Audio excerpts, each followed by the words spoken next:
Okay, welcome to the May garden calendar. We are going to look at several flowers in bloom, some chores, pruning, yard work, some different items there. We're also going to visit the Head Start gardens out in the western part of the county at the old Ellendale School and plant some vegetables with some of the kids there. And then we're going to go to Bethlehem Baptist Church, where they have a community gardens and a traditional row garden format, and we're going to plant some things there. So we're going to get to see several things going on in the May garden calendar. Okay, here we are in the month of May with our garden calendar, and it's a beautiful month. A lot of plants in flower this month. Some of those you will see in bloom are the magnolia, the dogwood, the hybrid rhododendron, mountain laurel, Scotch broom, your roses, clematis, honeysuckle, dianthus, sweet williams, candy tuft, bearded iris, peonies, coreopsis, poppies, columbines, coral bells, and lots of summer annuals. So there are a lot of plants that are in bloom in the month of May. Some things we might need to fertilize would be some of your summer flowering plants like crepe myrtle and rose of Sharon. That's about it as far as the shrubs go. And then also remember, side dress your garden vegetables after 6 or 8 weeks after planting. So especially when they start to see some fruiting on your tomatoes or corn, beans, things like that, come back in and side dress some nitrogen at least beside those to give those plants a little better boost so we can get some good high yields on those. Okay, some things you might plant in the month of May are things like your gladiola bulbs, some of those things that you've had to keep under the house, your summer annuals. It's a great month to plant all those summer annuals. In the garden, of course, we plant pepper, tomatoes, sweet potatoes, beans, lima beans, cantaloupe, corn, cucumber, okra, pumpkin, squash, watermelon. A lot of the summer plants are plantable this month of May. On pruning, your hybrid rhododendron, you can prune those after they flower, and your hedges when they outgrow the desired shape. Things you might spray in the month of May, as if you have roses, you would need to probably continue a rose spray program. And also with your fruit trees and grapevines, you would need to continue a spray program with them. As far as lawn care, fertilizing should be done. We should just be worried about mowing at a mowing height 3.5 to 4 inches, no shorter, because if you scalp that long, you're going to promote a lot of weed growth. So let's keep that mowing height pretty high. Okay, in the month of May, there's a few other garden chores you can take on, and one of those may be moving your houseplants outdoors if so desired.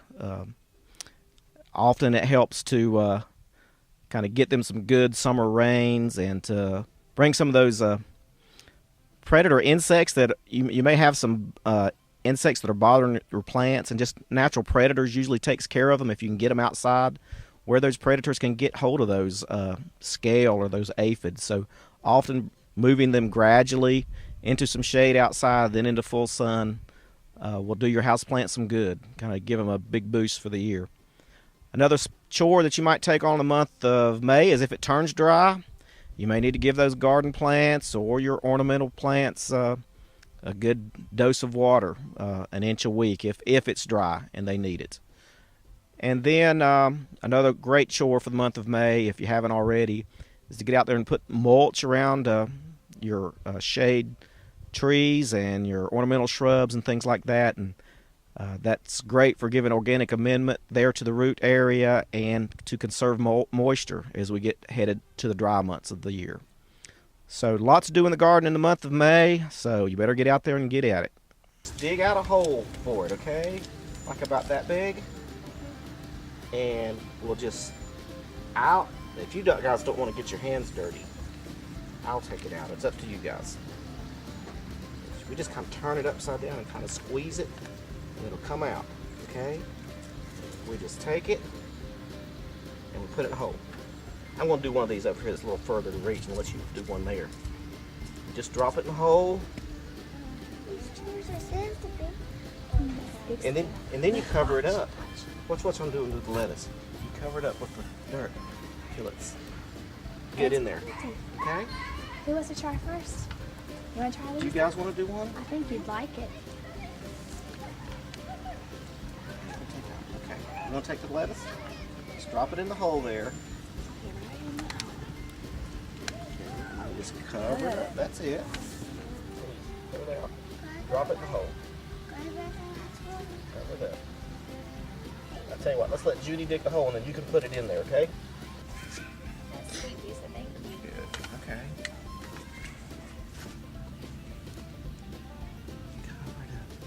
Okay, let's go over here and dig some over here. Okay, who wants to plant? Let's let Judy put one in. Can I put the other one in? Let's squeeze it. Squeeze it. It comes out a little bit. There you go. I did another one. You can take that one out. There you go. Like that.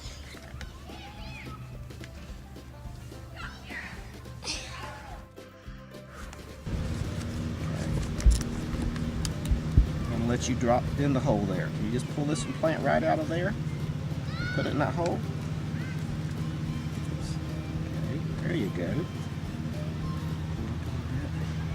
Okay, you ready to put a tomato plant in there? Let me squeeze it so it'll come out. There you go. Drop it in that hole. Cover it up. Put some dirt. He Okay. came home with me. I think he'd be happier if he gets to stay here. My dog might eat him. There we go. Drop it in that hole there. It's the hole. There you go. That's it. You want to use the trowel and cover it up a little bit?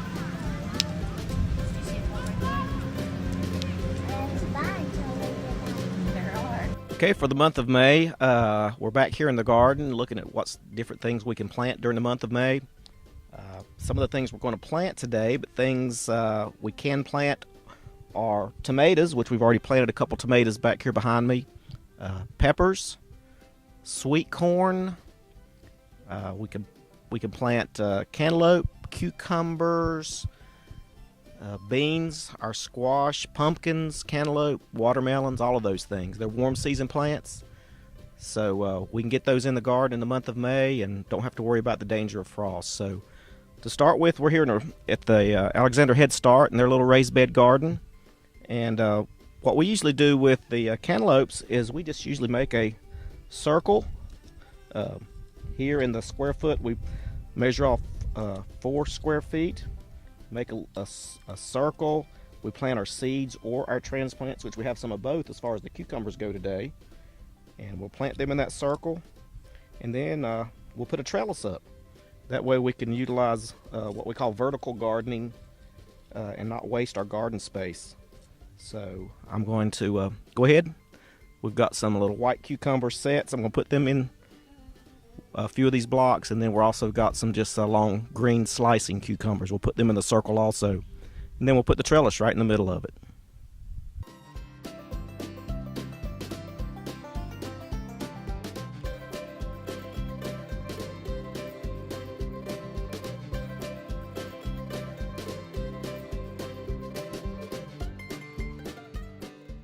And as you can see, cucumber seeds are very small. You're supposed to plant seeds basically 3 times their width. So they weren't planted very deep, probably 1/2 inch. And then we'll go across and do the same thing for some beans.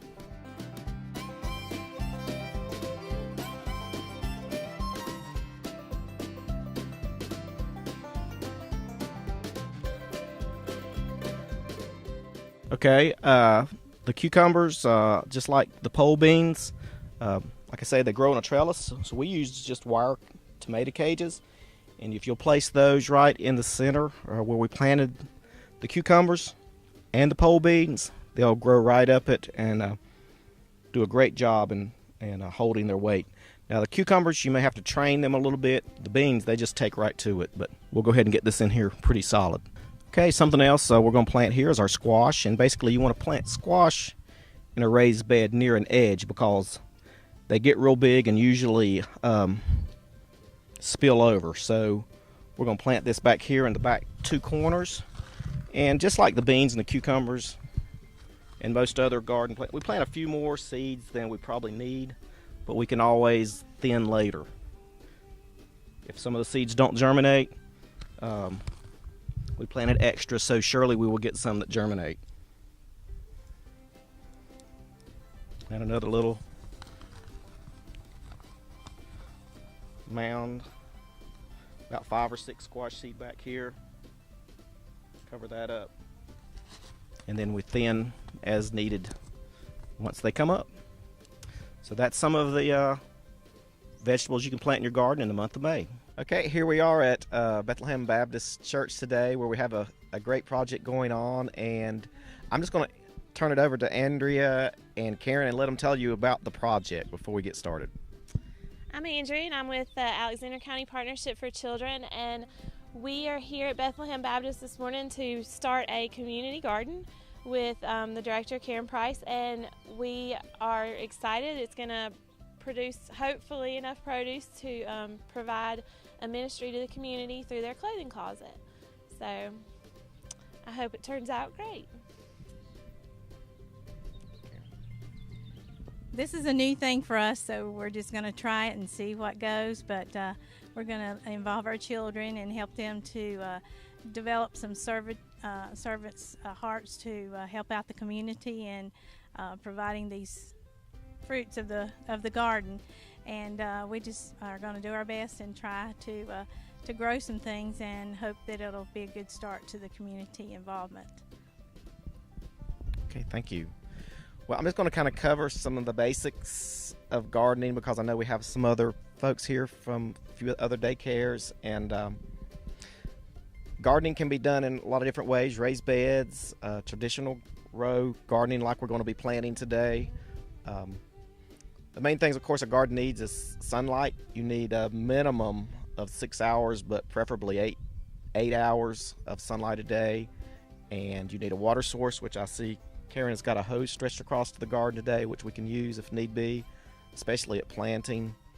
And then good rich soil. And we've soil tested the garden site a few weeks ago, well, more like a month ago, and it came back that the pH is in good shape, so we don't need any lime. If it's too acid, we would need to add lime, but the pH is 6 or above, so we don't need lime. And it came back with what fertilizer we need. Basically, what we're just going to use is, I believe it's 10-10-10 today, and we just, based on the recommendations, about 6 pounds of 10-10, 6 to 10 pounds of 10-10-10 per 150 foot. So that's going to be about 1 pound per 15 foot of row space. So we'll be putting that fertilizer out as we get started, and then we're going to plant a variety of plants. We have corn, beans, a lot of the cucurbit, squash, cucumber, pumpkins, watermelon, and then of course tomatoes, several other things. So you'll just kind of watch us plant those as we go along. And the sheet that I've handed out here is a good planting chart, and it tells you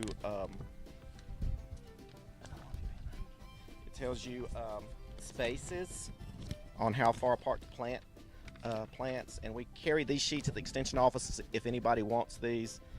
They tell when to plant, they tell the distance between plants, and roughly the depth of planting. But usually, if we don't have this handy, rule of thumb we use is the depth of the seed is 3 times the width of the seed is how deep you need to plant the seed. So we're gonna get started and plant some things here directly.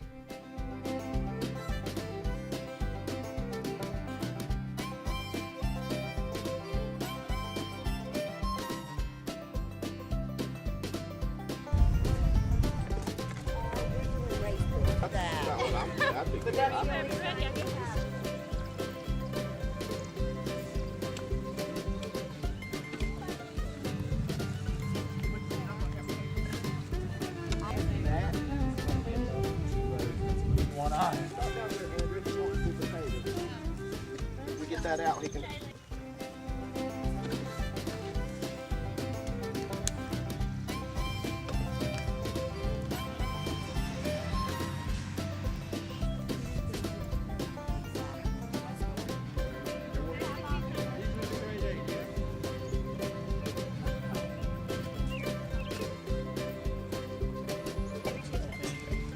You, pumpkins there. you might start out here at this end.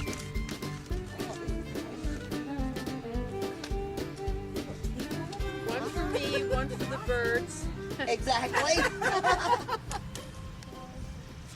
Okay, well, you've just got through watching some of us work here planting the garden. And we're here at Bethlehem Baptist Church, which is sponsoring this community garden. And Ashley Benfield is in charge of the summer camps program. I'm going to turn it over to Ashley to talk about what she's going to do this summer. First thing I want to say is we are very excited. We have 30 kids coming out to summer camp this summer who are going to be maintaining and helping sponsor the community garden. And we have a bug crawling on me. We have the community behind us, and we are going to give to the community, and it's going to be through Bethlehem Baptist Church, through the clothes closet, and we're going to invite people from the community to actually come out and get some of the fruits and the vegetables from the garden, and we are very excited, and we can't wait to get started.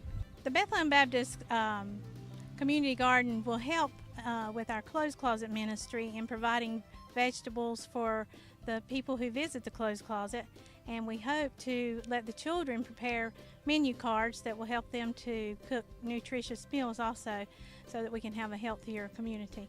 And so we hope in all that it'll be a service to the community and people will benefit from it.